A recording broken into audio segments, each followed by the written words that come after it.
नमस्कार दोस्तों, मैं राम स्मैट चौधरी आपका स्वागत करता हूं एवी स्क्वायर के इस ऑनलाइन प्लेटफॉर्म पे, जहां पर आज हम डिस्कस करेंगे न्यूरॉन्स के बारे में।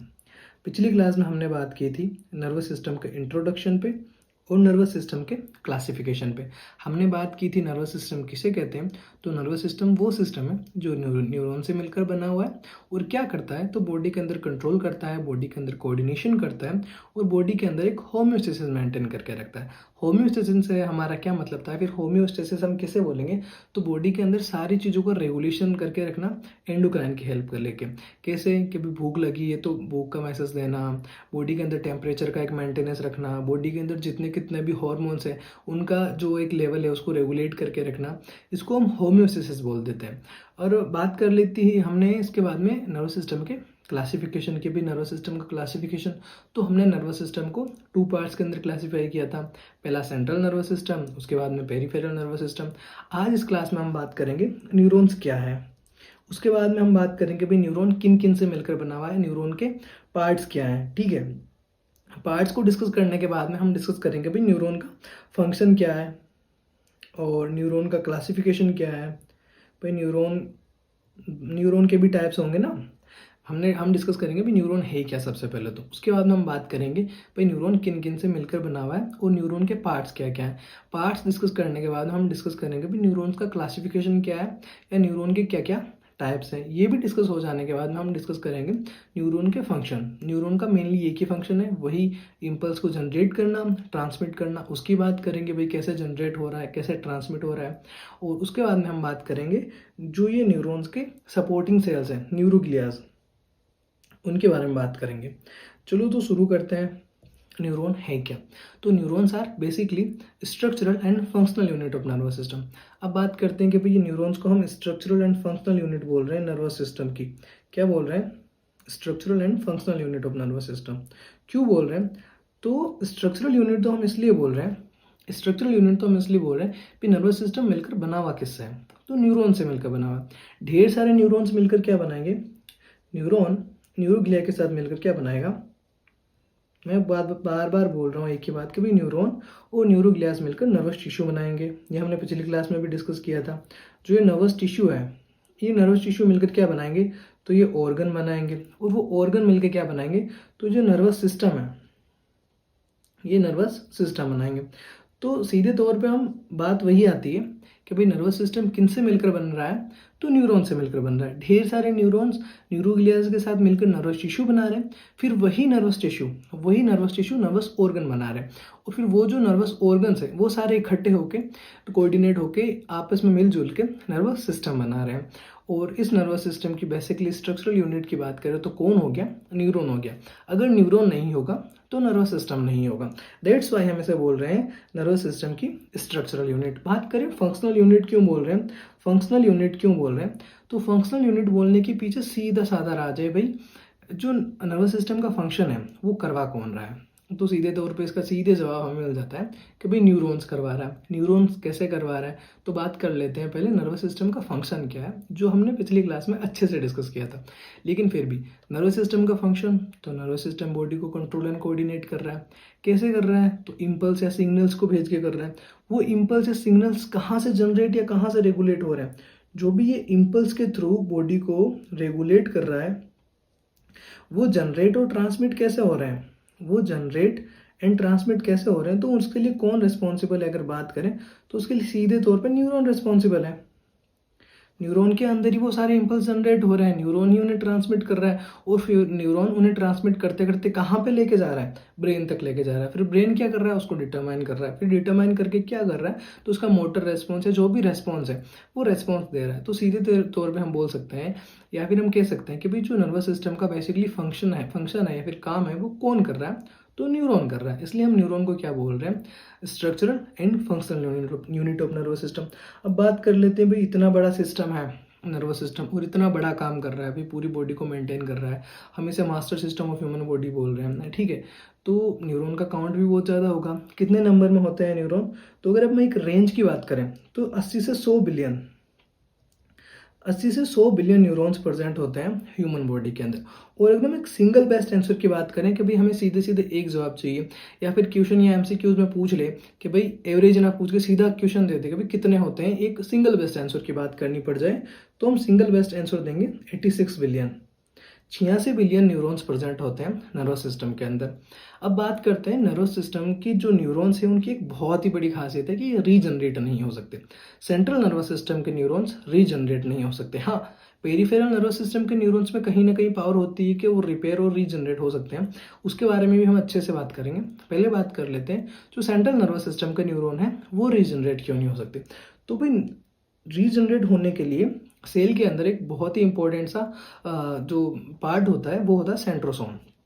जो हमारे न्यूरॉन्स हैं, न्यूरॉन्स के अंदर रीजनरेशन की पावर नहीं होती, उसके पीछे रीज़न है इनके अंदर सेंट्रोसोम एब्सेंट होता है। कौन एब्सेंट होता है? तो सेंट्रोसोम एब्सेंट होता है। कि सर सेंट्रोसोम एब्सेंट होने से क्या हो जाएगा? तो सेंट्रोसोम सेल का वो पार्ट है या फिर सेल का वो हिस्सा है जो सेल डिवीजन के लिए बहुत ही अहम रोल प्ले करता है। क्यों? क्योंकि सेंट्रोसोम के अंदर सेंट्रोमियर्स प्रेजेंट होते हैं। कौन प्रेजेंट होते हैं? सेंट्रोमियर्स प्रेजेंट होते हैं। सेंट्रोमियर्स क्या करते हैं? जब किसी सेल का डिवीजन हो रहा होता है, तो वो दो अपोजिट पोल पे चले जाते हैं और फिर जितना कितना भी सेल का जो मटेरियल है उसको टू पार्ट्स के अंदर इक्वली डिवाइड करेंगे। फिर सेल टू पार्ट्स के अंदर इक्वली डिवाइड होगी और उसके बाद में दो डॉटर सेल बनेगी। तो उन टू डॉटर सेल को एक जो मदर सेल है उससे बनाने के लिए कौन रिस्पॉन्सिबल है? तो सेंट्रोसोम। जब न्यूरॉन्स के अंदर सेंट्रोसोम ही प्रेजेंट नहीं है, सेंट्रल नर्वस सिस्टम के न्यूरॉन्स के अंदर सेंट्रोसोम ही प्रेजेंट नहीं है, तो उनके अंदर डिवीजन कैसे पॉसिबल होगा? इसलिए सेंट्रल नर्वस सिस्टम के न्यूरॉन्स डिवाइड या रीजनरेट नहीं कर सकते। अब बात करते हैं कि सर तो फिर पेरिफेरल नर्वस सिस्टम के अंदर कहाँ से नहीं हुआ सेंट्रोसोम आ गया? नहीं, सेंट्रोसोम तो उनमें भी नहीं होता, लेकिन उनके पास एक कवरिंग होती है जिसे हम न्यूरोलीमा बोलते हैं। वो न्यूरोलीमा और सेचुआन सेल्स क्या है? तो ये भी हम आगे डिस्कस करेंगे। ये एक टाइप ऑफ न्यूरोग्लिया है। न्यूरोग्लिया क्या? तो जो हमारे नर्वस सिस्टम के जो न्यूरॉन है उनकी जो सपोर्टिंग सेल है उन्हें हम न्यूरोग्लियाज बोल रहे हैं। न्यूरोग्लियाज भी अलग अलग टाइप्स की होती है। उनमें एक टाइप होता है सेचुआन सेल। सेचुआन सेल क्या करते हैं? माइलिन शीथ का फॉर्मेशन करता है। अब माइलिन शीथ क्या है? तो माइलिन शीथ जो न्यूरॉन का एक पार्ट होता है एक्सोन। अब एक्सोन क्या है तो इसको हम फर्दर डिस्कस करेंगे, इसलिए हम पहले न्यूरॉन का पार्ट्स पढ़ लेते हैं फिर से आगे ले चलते हैं कड़ी कड़ी से कड़ी जोड़ते हुए। तो हम बात कर रहे थे कि भी पहले हम नर्वस सिस्टम के जो पार्ट्स हैं, जो न्यूरॉन के पार्ट हैं, उन्हें डिस्कस कर लेते हैं। जब हम न्यूरॉन के पार्ट समझ में आ जाएंगे तो ये सारी चीज़ें समझ में आ जाएगी कि भाई जो सेंट्रल नर्वस सिस्टम के न्यूरॉन है वो क्यों डिवाइड नहीं हो सकते, तो उनमें सेंट्रोसोम एब्सेंट होता है। पेरिफेरल नर्वस सिस्टम के न्यूरॉन हैं वो रीजनरेट और रिपेयर हो सकते हैं थोड़े बहुत। क्यों हो सकते हैं? तो उनके पास जो न्यूरोलीमा प्रेजेंट होती है और उनके पास सेचुआन सेल्स प्रेजेंट होती है। अब बात करते हैं न्यूरॉन के स्ट्रक्चर की, पार्ट्स ऑफ न्यूरॉन की। तो जो न्यूरॉन है वो मेनली 3 पार्ट से मिलकर बना हुआ है। पहला होता है सेल बॉडी, दूसरा होता है इसका डेंड्राइट्स और तीसरा हो जाएगा एक्सोन। अब इनके भी फर्दर पार्ट है। एक अच्छा सा ड्राइंग बनाएंगे, हालांकि मेरी थोड़ी गंदी है, बना के इसको हम समझते हैं। भाई सबसे पहले हम बात कर लें कि भी न्यूरॉन के अंदर एक सेल बॉडी होती है और जो सेल बॉडी है उस सेल बॉडी से एक एक्सोन निकला होता है। वो एक्सोन के ऊपर एक कवरिंग प्रेजेंट होती है। बना रहा मैं। अब बात कर लेते हैं भाई न्यूरॉन के स्ट्रक्चर की। ज़्यादा कुछ इतना अच्छा तो नहीं बना है, लेकिन न्यूरॉन के अंदर एक होता है सेंट्रली सेल बॉडी क्या है? तो एक मिनट, हाँ, तो सेल बॉडी क्या है? सेल बॉडी न्यूरॉन का वो पार्ट है जो न्यूरॉन को कंट्रोल करता है, जिसके अंदर न्यूक्लियस प्रेजेंट होता है। न्यूक्लियस के अलावा और क्या प्रेजेंट होता है? तो इसके अंदर नीशियल ग्रेन्यूल्स प्रेजेंट होते हैं। नीशियल ग्रेन्यूल्स के अलावा और क्या प्रेजेंट होता है? तो इसके अंदर माइटोकॉन्ड्रियाज प्रेजेंट होते हैं। माइटोकॉन्ड्रियाज के अलावा और क्या प्रेजेंट होते हैं? तो इसके अंदर माइक्रोट्यूब्यूल्स प्रेजेंट होते हैं। ये सब क्या है? तो ये सब सेल बॉडी के पार्ट्स हैं। सेल बॉडी के क्या क्या पार्ट्स बोल दिए मैंने? नीशियल ग्रेन्यूल्स। सर नीशियल ग्रेन्यूल्स क्या है? तो नीशियल ग्रेन्यूल्स प्रोटीन सब्सटेंसेस है। प्रोटीन सब्सटेंसेस सेल बॉडी में अंदर कहाँ से आए? तो सेल बॉडी का जो न्यूक्लियस है, ये न्यूक्लियस ही प्रोटीन सब्सटेंसेस का सिंथेसिस करेगा, उसे हम नीसेल ग्रेन्यूल्स बोलेंगे। ये जो सेल बॉडी का न्यूक्लियस है, ये एक और चीज़ का सिंथेसिस करेगा, जिन्हें हम न्यूरोट्रांसमीटर बोलेंगे। न्यूरोट्रांसमीटर का सिंथेसिस तो इसका या प्रोडक्शन तो यहाँ न्यूक्लियस के अंदर हो रहा है, सेल बॉडी के अंदर हो रहा है, लेकिन अगर बात करें इसके स्टोरेज की, तो ये स्टोर जाके जो एक्सॉन का टर्मिनल है, ये एक्सॉन टर्मिनल है, इस एक्सॉन टर्मिनल का जो साइनेप्टिक नोब है, इसके अंदर वेसिकल्स प्रेजेंट होते हैं, उसके अंदर स्टोर होता है। बात कर लेते हैं ये क्या स्ट्रक्चर है। तो एक्सॉन से शॉर्ट प्रोसेसेस निकले हुए होते हैं, छोटे छोटे प्रोसेसेस निकले होते हैं, उन्हें हम बोलते हैं डेंड्राइट्स, उन्हें हम बोलते हैं डेंड्राइट्स। और न्यूरॉन से एक लंबा लॉन्ग प्रोसेस या प्रोजेक्शन निकला होता है, उसे हम बोलते हैं एक्सॉन। और एक्सॉन के ऊपर एक कवरिंग प्रेजेंट होती है। किसकी कवरिंग प्रेजेंट होती है? तो लिपोप्रोटीन की कवरिंग प्रेजेंट होती है। कौन सा लिपोप्रोटीन? तो स्पिंगोमाइलिन करके एक लिपोप्रोटीन प्रेजेंट होता है, उसकी कवरिंग प्रेजेंट होती है, उसे हम बोलते हैं माइलिन शीथ बोलते हैं। और इस माइलिन शीथ के बीच में, इस माइलिन शीथ के बीच में जगह या गैप जंक्शंस प्रेजेंट होते हैं। उन गैप जंक्शन को हम क्या बोलते हैं? तो उन्हें हम नोड्स ऑफ रेनवियर बोलते हैं, उन्हें हम नोड्स ऑफ रेनवियर बोलते हैं। ठीक है सर, नोड्स ऑफ रेनवियर हो गया, माइलिन शीथ हो गया। ये बीच में एक स्ट्रक्चर क्या है? ये जो ब्लैक सा स्ट्रक्चर है एक्सॉन का, इसे हम क्या बोलते हैं? तो इसे हम एक्सिस सिलेंड्रिकल बोलते हैं। ठीक है, एक्सिस सिलेंड्रिकल, एक्सिस सिलेंडर बोलते हैं। एक्सिस सिलेंडर क्या है? तो एक्सॉन का मिडिल पार्ट, जिसके अंदर एक्सॉन का साइटोप्लाज्म प्रेजेंट होता है, जिसे हम एक्सोप्लाज्म बोलते हैं, उसे हम बोल देंगे एक्सिस सिलेंडर। एक्सिस सिलेंडर के अंदर न्यूरॉन, जो मैं बात कर रहा हूँ, एक्सॉन का साइटोप्लाज्म प्रेजेंट होता है, उसे हम एक्सोप्लाज्म बोलते हैं। उसी टाइप से जो न्यूरॉन का सेल बॉडी है, सेल बॉडी के अंदर भी उसका साइटोप्लाज्म प्रेजेंट होता है, उसे हम न्यूरोप्लाज्म बोलते हैं, उसे हम न्यूरोप्लाज्म बोलते हैं। अब इसको अच्छे से स्ट्रक्चर को समझ लेते हैं। जो न्यूरॉन है वो 3 पार्ट से बना हुआ है, पहला सेल बॉडी, दूसरा डेंड्राइट्स और तीसरा एक्सॉन। अगर बात करें सेल बॉडी की, तो सेल बॉडी के अंदर सबसे पहले तो उसके सेंट्रली प्लेस्ड एक न्यूक्लियस होता है। सेंट्रली प्लेस्ड क्या होता है? न्यूक्लियस। न्यूक्लियस क्या काम करता है? तो जो न्यूरॉन है उसको कंट्रोल करेगा और उसको रेगुलेट करेगा। न्यूरॉन की जो सारी एक्टिविटीज़ है वो किसके हाथ में होगी? तो वो न्यूक्लियस के हाथ में होगी। उसके बाद में इसके अंदर छोटे छोटे स्ट्रक्चर प्रेजेंट, मैंने बताया, इन्हें क्या बोलते हैं? तो इन्हें हम बोलते हैं नीसेल ग्रेन्यूल्स। नीसेल ग्रेन्यूल्स क्या है? तो ये प्रोटीन सब्सटेंसेस है। कहाँ से आए? तो जो हमारे सेल बॉडी का न्यूक्लियस है, इसी ने इसका सिंथेसिस किया है। इसके अलावा और क्या प्रेजेंट होता है?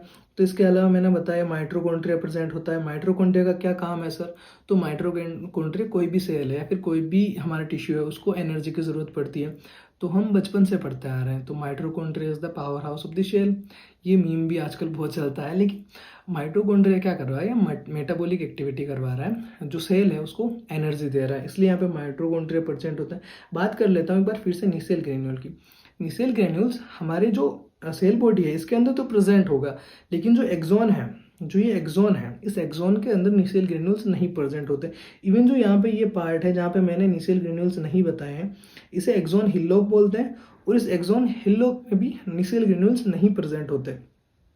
ये एक और डिनोमिनेट कर देता हूँ मैं, एक मिनट। यहाँ पे जो ये ट्रायंगुलर सा शेप या कौन से पार्ट है, इसे हम एक्सॉन हिल्लोक बोलते हैं। एक्सॉन हिल्लोक क्या पार्ट है? तो वहाँ वो पार्ट जहाँ से एक्सॉन स्टार्ट हो रहा है सर, वो पार्ट जहाँ से एक्सॉन स्टार्ट हो रहा है। तो हम बात कर रहे थे सेल बॉडी की। सेल बॉडी के अंदर हमने बात कर ली नीसेल ग्रेन्यूल्स की, न्यूक्लियस की, माइटोकॉन्ड्रिया की।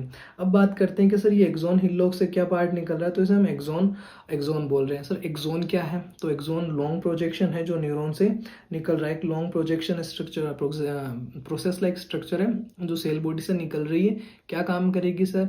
तो ये जो सेल बॉडी से इम्पल्स आएगा, इस इम्पल्स को रिसीव करके आगे ट्रांसमिट करने का काम करेगी। सर एक्सॉन के क्या क्या पार्ट्स हैं? तो सर एक्सॉन का सबसे जो बीच का पार्ट है या फिर जो एक सिलेंड्रिकल टाइप पार्ट है, इसे हम एक्सिस सिलेंडर बोलते हैं। इसके अंदर इसका साइटोप्लाज्म प्रेजेंट होता है, उसे हम एक्सोप्लाज्म बोलते हैं। और जो ये एक्सॉन है, एक्सॉन के ऊपर कवरिंग प्रेजेंट होती है, जिसे हम माइलिन शीथ की कवरिंग प्रेजेंट होती है, उसे हम बोलते हैं माइलिन शीथ। माइलिन शीथ किसकी बनी होती है? तो स्पिंगोमाइलिन की बनी हुई है। इसके अलावा एक और कवरिंग बताई मैंने, इसे बोलते हैं एक्सोप्लाज्म बोलते हैं। ये एक्सॉन की खुद की कवरिंग है और उसकी कवरिंग के ऊपर ये माइलिन शीथ आ जाती है, जो कि इंसुलेटर का काम करती है।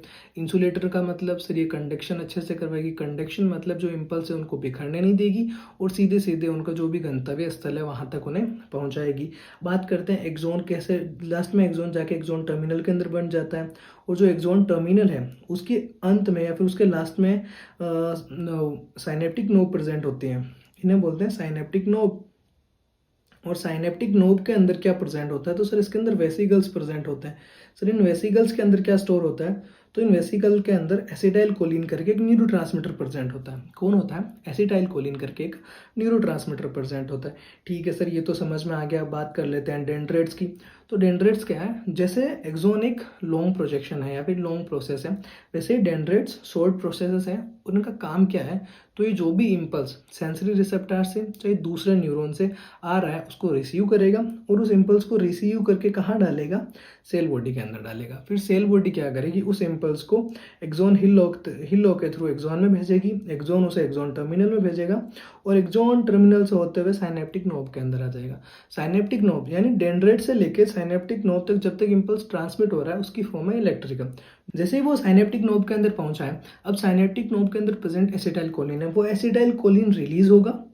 वो एसिटाइल कोलिन रिलीज होके जो आगे फर्दर दूसरा न्यूरॉन है उसके अंदर जाएगा केमिकल फॉर्म के अंदर।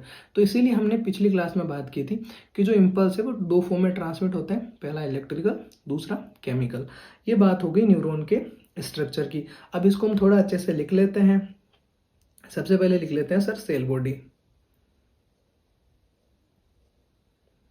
किसा सेल बॉडी, तो सेल बॉडी क्या है, तो cell body is main structure of क्या बोलते हैं इसे, न्यूरॉन। का क्या काम करती है सर, ये मेंटेन करती है क्या, तो मेटाबॉलिक एक्टिविटी को मेंटेन करती है,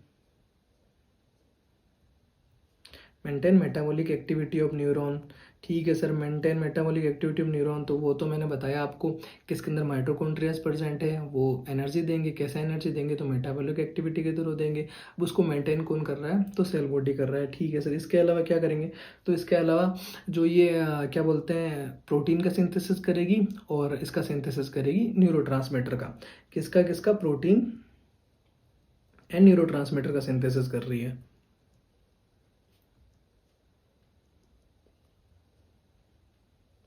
सर जो ये प्रोटीन है, सर ये जो प्रोटीन है, ये प्रोटीन तो निसेल ग्रेन्यूल्स की फॉर्म में स्टोर हो रहा है।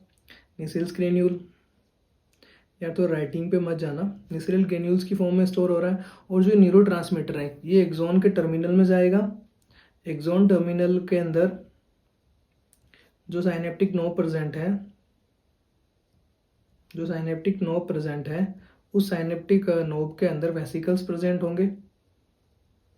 उन वेसिकल्स के अंदर स्टोर होगा एसिटाइल कोलिन करके, या फिर दूसरे न्यूरोट्रांसमीटर की बात करें तो डोपामीन होता है, सीरोटोनिन होता है, ठीक है, गाबा होता है। ये सारे न्यूरोट्रांसमीटर स्टोर कहाँ पे होंगे बात करेंगे, तो ये कहाँ पे होंगे, वेसिकल्स के अंदर स्टोर होंगे। ये तो बात होगी, चलो ठीक है। अब सेल बॉडी के अंदर खुद का जो साइटोप्लाज्म प्रेजेंट होता है, सेल बॉडी का खुद का साइटोप्लाज्म प्रेजेंट होता है। उस साइटोप्लाज्म को क्या बोलते हैं, तो हम उसको न्यूरोप्लाज्म बोलते हैं। और उस न्यूरोप्लाज्म के अंदर छोटी छोटी स्ट्रक्चर्स और प्रेजेंट होती हैं, उनकी बात कर लेते हैं। तो सबसे पहले बात कर लेते हैं नीसेल ग्रेन्यूल्स की ही, नीसेल ग्रेन्यूल्स की ही। सर नीसेल ग्रेन्यूल्स क्या है, तो ये प्रोटीन सब्सटेंसेस हैं, प्रोटीन सब्सटेंसेस हैं। और ये कहाँ प्रेजेंट है, तो प्रोटीन सब्सटेंसेस है only in cell body and dendrites के अंदर प्रेजेंट है। ये हमारे एक्सोन के अंदर नहीं प्रेजेंट होता। निसेल ग्रेन्यूल्स के अलावा क्या प्रेजेंट है, तो सर न्यूक्लियस प्रेजेंट है। सर न्यूक्लियस क्या कर रहा है, तो न्यूक्लियस पूरी जो न्यूरॉन है उसको कंट्रोल एंड रेगुलेट कर रहा है, control and regulate the neuron. बात कर लेते हैं सर न्यूक्लियस कैसा होता है, तो सिंगल न्यूरॉन होता है, सॉरी सिंगल न्यूक्लियस होता है, इरेगुलर इन शेप होता है और सेंट्रली प्लेस्ड होता है। सेंट्रली मतलब जो सेल बॉडी के बीच के अंदर होगा। जो न्यूक्लियस है वो सेंट्रली प्लेस्ड यानी सेल बॉडी के बीच में है, इरेगुलर इन शेप होगा। और काम क्या कर रहा है, तो कंट्रोल एंड कोऑर्डिनेशन कर रहा है, कंट्रोल एंड रेगुलेशन कर रहा है। किसका कर रहा है, न्यूरॉन का कर रहा है, न्यूरॉन के मेटाबॉलिक एक्टिविटी का। और जो ये हम बोल रहे हैं ना प्रोटीन का सिंथेसिस, ये सब कौन, ये भी न्यूक्लियस ही मेंटेन कर रहा है। उसके बाद में न्यूक्लियस के बाद में एक और स्ट्रक्चर की बात कर लेते हैं, माइक्रोट्यूब्यूल्स। सर ये माइक्रोट्यूब्यूल्स क्या है, इसकी तो मैंने बात ही नहीं की आपसे। तो माइक्रोट्यूब्यूल्स क्या है, ये फिलामेंट्स होते हैं,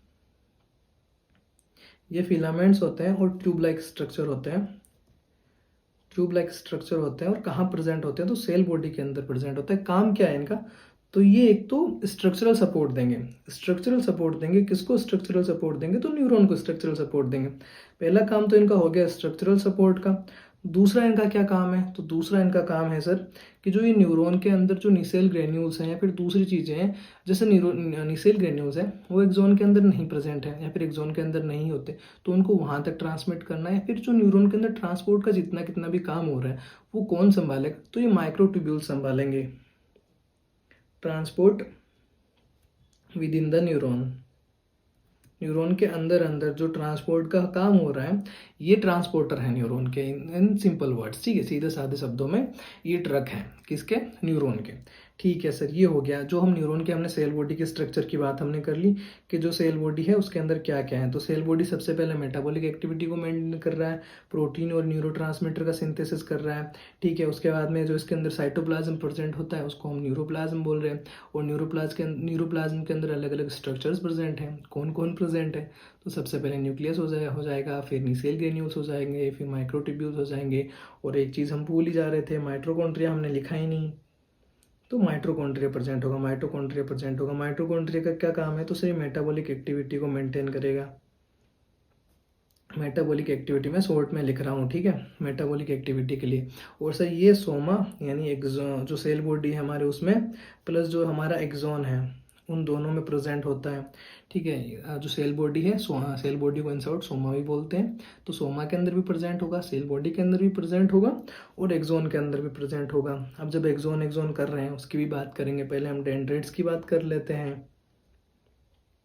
डेंड्राइट्स की बात कर लेते, तो डेंड्राइट्स क्या है, शॉर्ट प्रोसेसेस हैं या फिर शॉर्ट प्रोजेक्शंस हैं। बड़ा कर लेता हूँ थोड़ा, शॉर्ट्स प्रोजेक्शंस हैं। शॉर्ट प्रोजेक्शन है, न्यूमरस होते हैं, मतलब ढेर सारे होते हैं ना। जो डेंड्राइट्स है वो तो ढेर सारे होते हैं, एक्सोन सिंगल ही होता है, न्यूमरस यानी ढेर सारे। लिख दूँ क्या, ठीक है। शॉर्ट प्रोजेक्शंस होते हैं, ढेर सारे होते हैं। काम क्या होता है इनका, तो ये रिसीव करते हैं, क्या रिसीव करते हैं, इम्पल्सेस। कहाँ से करते हैं, receive impulses from the another neuron and sensory receptors. चलो भाई, ये काम कर रहे हैं, क्या काम कर रहे हैं, तो इम्पल्स को रिसीव कर रहे हैं। कहाँ से कर रहे हैं, दूसरे जो न्यूरॉन से वहाँ से कर रहे हैं, और फिर क्या कर रहे हैं, जो ये सेंसरी रिसेप्टर्स है वहाँ से भी ये इम्पल्स को रिसीव करके फिर क्या कर रहे हैं, ट्रांसमिटेड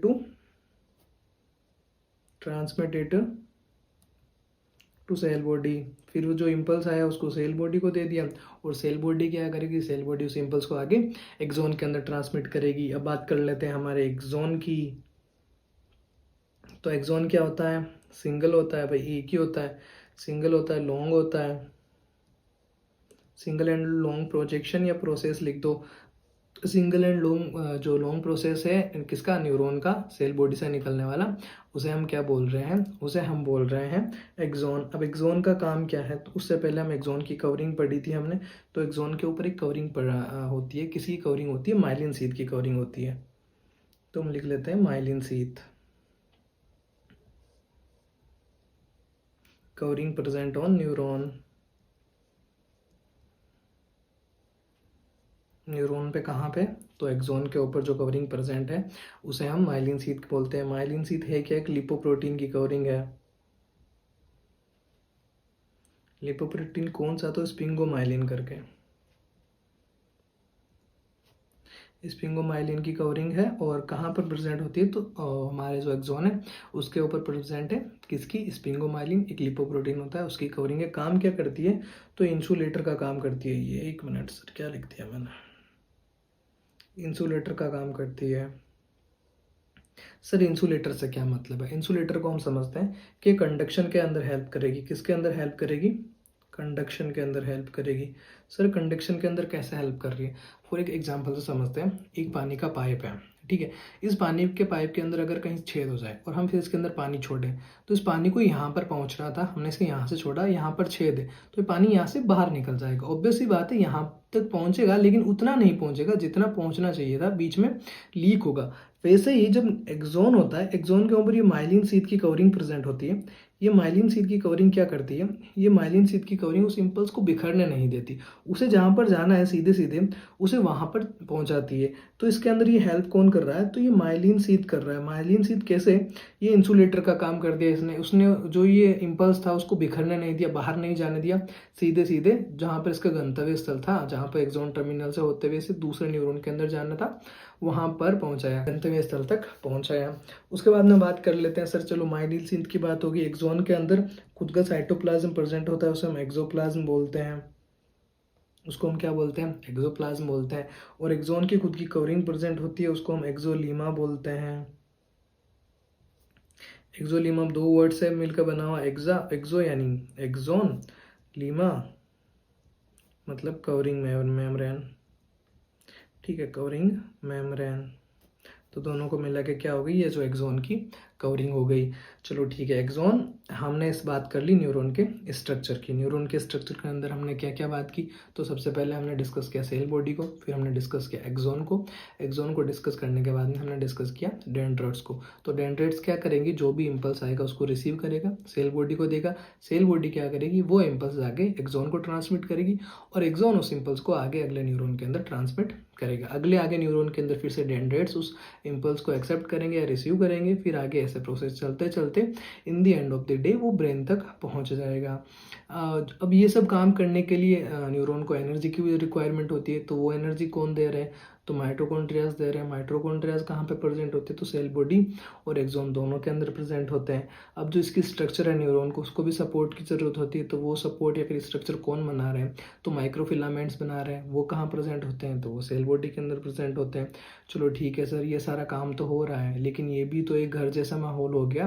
न्यूरॉन भी एक खुद की कुछ बॉडी है, तो इसका भी कंट्रोल, कोऑर्डिनेशन या फिर इसको भी रेगुलेशन करना होगा, ठीक है। तो वो कौन करेगा, तो वो न्यूक्लियस करेगा। न्यूक्लियस कहाँ प्रेजेंट होता है, तो वो सेल बॉडी के अंदर प्रेजेंट होता है। कुल मिला के हमने न्यूरॉन की स्ट्रक्चर के बारे में सारा कुछ जान लिया।